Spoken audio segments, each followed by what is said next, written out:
Good evening दोस्तों। देवउठनी एकादशी की ढेर सारी शुभकामनाएं। मैं जानती हूँ ये व्लॉग मैं बहुत लेट डाल रही हूँ, लेकिन क्या करूँ, कुछ दिनों से मेरी तबीयत ख़राब थी। अब भी मुझसे अच्छे से बोला नहीं जा रहा क्योंकि मुझे बहुत ज़्यादा सर्दी हो रखी है और 2-3 दिन पहले तो बहुत ज़्यादा हालत ख़राब थी। तो बस मैं आपको थोड़ा सा क्लिप यहाँ पे दिखा रही हूँ। हमारे पड़ोसियों ने भी बहुत अच्छे से पूजा की थी। हमारे यहाँ इतना कुछ नहीं किया जाता, उनके यहाँ तो तुलसी विवाह भी करवाते हैं, लेकिन हमारे यहाँ नहीं होता है। तो मैंने कभी किया भी नहीं है। अगर मेरा कभी मन हुआ तो शायद मैं करूँ। और बाकी ये है कि हमारे यहाँ नहीं होता है।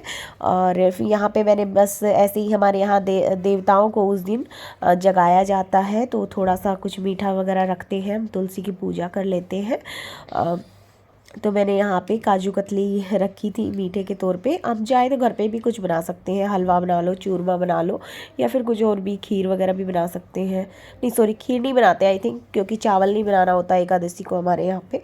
और ये देखिए, मैंने अपनी तुलसी की भी बहुत अच्छे से पूजा कर ली है, दीपक लगा दिया है, हल्दी कुमकुम चंदन वो अक्षत सब डाल दिया है और उनको माला पहनाई हुई है। ये माला सुबह लाई थी मैं, तो ये देखिए यहाँ पे बाहर ना बिल्कुल सूख गई है। दोस्तों, मेरे बड़े बेटे के ना बहुत ही ज़्यादा नखरे हैं सब्जी खाने में। वो मैंने उसको बोला आज मैं गोभी का पराठा बना रही हूँ, तो बोलता है मम्मी मुझे नहीं खाना गोभी का पराठा, भी कोई पराठा होता है।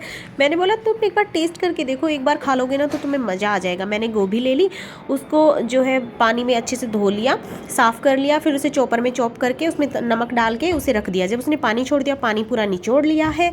एक मैंने बाउल में आटा ले लिया है, उसमें नमक डाला और पानी से आटा लगा लिया, रोटी का जो नॉर्मल आटा होता है। अब ये जो गोभी है जिसका पानी हमने निचोड़ा था, उसमें धनिया, अदरक और हरी मिर्च, चाट मसाला, सेंधा नमक ये डाल दिया है। और थोड़ा सा मैंने डाला है चीज़, यही ट्विस्ट था, क्योंकि ये जो चीज़ मैंने डाला है ना, इस चीज़ को खाने के लिए बच्चे पराठा तो खाएंगे ही। मतलब मम्मियों को ना थोड़ा सा दिमाग लगाना होता है। तो मैंने इसमें चीज़ डाल दिया, सबको मिक्स कर लिया, रोटी की लोई ली, उसे थोड़ा सा पूरी जितना बेला, उसमें स्टफिंग डाली और उसे बेल लिया, हल्का सा आटा लगा के धीरे मतलब बिल्कुल हल्के हाथों से, और उसे सेक लिया। पराठा तैयार है। तो मेरे हस्बैंड ऑफिस गए हुए थे, फिर वहाँ से आने के बाद हम लोग सीधा पहुँच गए हैं ससुराल। मेरा ससुराल झज्जर में है, तो हम लोगों को 1.5 घंटा लगा स्कूटी पे यहाँ तक आने में, और हम लोग पहुँच गए हैं। अब हम जा रहे हैं मेरी ननद के यहाँ। पीछे बच्चा पार्टी। और इधर देखो बच्चों, इधर रियान से तो लगोली तुमने। से हेलो।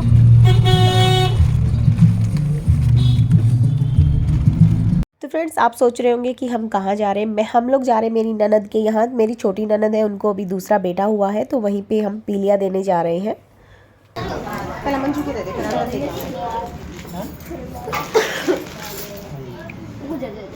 हेलो।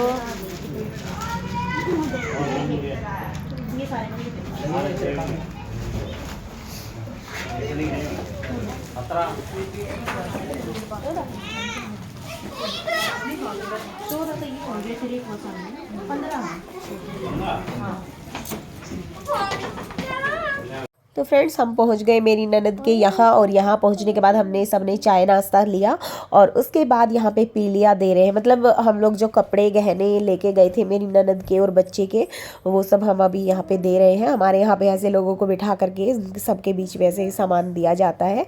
मतलब सब लोग देख भी लेते हैं कि क्या दे रहे हैं, ज्वेलरी, कपड़े और पैसे वगैरह जो भी देना होता है। कुछ हमने यहाँ पे सिलाई मशीन के पैसे दिए थे, और क्योंकि मेरी ननद की जब शादी हुई थी ना, तो तब उन्हें सिलाई मशीन नहीं दी गई थी, इसलिए हमने सोचा कि चलो अब दे देते हैं, और उनको ज़रूरत भी थी उस चीज़ की। हम सब अभी निकल रहे हैं कुआं पूजन के लिए। तो मेरी ननद आगे है, और मैं भी आगे ही चली गई थी बाद में। मैंने इनको बोला था कि आगे जा कर के हम सब का शूट कर लेना, ताकि आप लोग भी देख पाएँ हमारे यहाँ किस तरह से कैसे मतलब लेके जाते हैं 2 गढ़ सर पे रख के। और तो थोड़ा सा आप देख सकते थे पीलिया वगैरह उड़ा के। लेकिन पता नहीं कौन बुद्धू था वीडियो बनाने वाला, शायद किसी बच्चे के हाथ में फ़ोन थमा दिया था।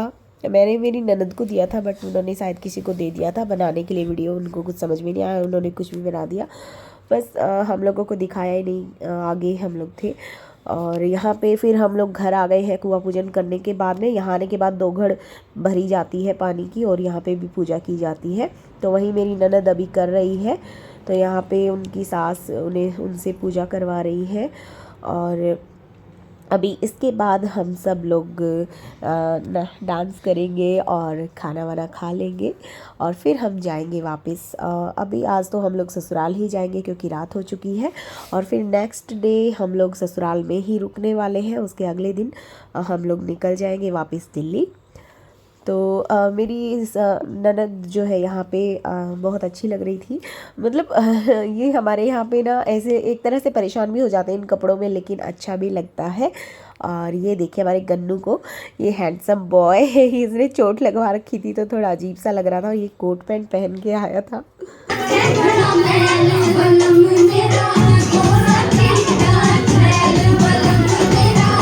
हम सब मिलकर के यहाँ पे हरियाणवी गानों पे डांस कर रहे हैं। मैं, मेरी देवरानी और मेरी ननद जो मेरे चाचा ससुर हैं उनकी बेटी, और मेरी ननद जिनके बेटा हुआ था उनके यहाँ से उनके रिलेशन मतलब रिश्तेदार, उनकी नंदे, वो सब भी हमारे साथ डांस कर रही थी। बहुत मज़ा आया, बहुत इन्जॉय किया हम लोगों ने।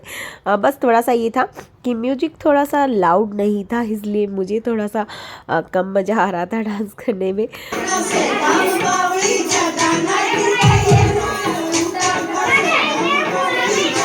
और हम लोग खाना खा के आने के बाद डांस कर रहे हैं। खाना खाने जब गए थे तो क्लिप वगैरह नहीं बनाई, वहाँ पे बहुत रश था, इसीलिए हम लोग बड़ी मुश्किल से हम लोग बैठ के खाना खाए और जल्दी से आ गए। और फिर हाँ, मेरा बेटा है ना, उसने फ़ोन की सारी बैटरी भी चूस ली थी। वो गेम वेम खेलने में लगा ही रहता है, कुछ ना कुछ करने में, कुछ वीडियो शूट किया तो इसलिए बैटरी डाउन हो गई। फिर मिलती हूँ नए व्लॉग में, तब तक के लिए बाय।